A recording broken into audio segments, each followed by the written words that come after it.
The different conversations around my topic of marketing sales letters include linguistics, sales letters, and audience. Each source I looked at was a scholarly article from professionals in the marketing field. They tend to argue about the similarities and differences between linguistics, sales letters, and audiences through different regions or languages. Due to the differences across regions or languages, sales letters are often misinterpreted by the audience and they may not understand the intended purpose of the marketing method. Two different questions led me to my research. The first being, what are the different types of elements that make up a sales letter? The second is, can marketing sales letters be classified as a genre? The following is a list of the 4 different sales letters I examined. Marketing expertise, which is a marketing business that offers marketing consultancy to other businesses. Wemmitt and Hall, which is a property tax company that helps homeowners get their property taxes reduced. Phoenix Systems, which has an automotive product called Brake Strip that helps drivers be able to detect problems with their brakes. And the Eastern Press, which offers a large collection of leather-bound golf books from several different authors. Strengths, weaknesses, and limitations of my textual analysis research.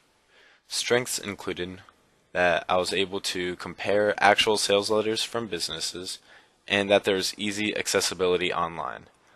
Weaknesses included that my research was based off of personal interpretation of the text as opposed to public opinion.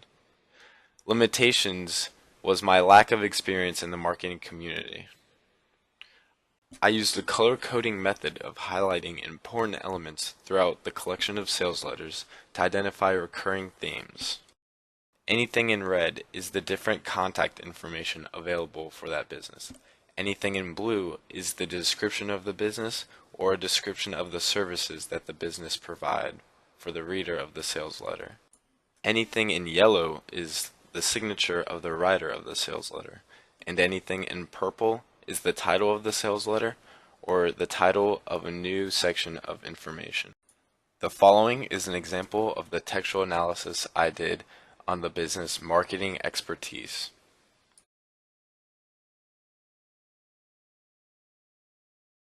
After analyzing my research, here are the results. Each of the 4 sales letters shared a title. The title is at the beginning and usually a larger or different font of the text so that it would be more noticeable since it is the first thing that any reader would look at when receiving the letter. However, what is important about the title is that 3 of the 4 sales letters shared a common problem or a personal solution to the reader that would incline them to continue reading. For example, the following title is from Wemmitt and Hall, the Property Tax Professional sales letter. The title states, "We believe your property is overtaxed by $2,000 per year." At the beginning, they insert the name of whoever they're sending the letter to, and in the middle, they insert the street address. This makes it more personable, and the recipient of the letter is more willing to read it. In all 4 of the sales letters, the company description was located in the body of the sales letter. 3 of the 4 sales letters had a signature at the end. One of them was just the type name and the position of the writer. One of them was the type named, position of the writer, and a gap for what I would assume to be a signature. And one of them was a type name, an actual signature, and the position of the person. The 4th sales letter didn't have a signature. All 4 sales letters that I looked at shared contact information within the letter itself, whether it be a phone number, an email address, or a website link, or social media such as Facebook or Twitter.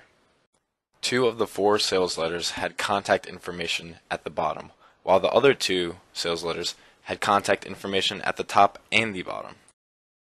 Why is this research important? It is important to be able to recognize a sales letter and to be able to take away key points through a better understanding of it as a genre. Ongoing conversations include, how does the difference in structure of genre of the sales letter either promote or hinder the content being described? Also, if the current genre is the best way to structure a sales letter, or if there's a better alternative,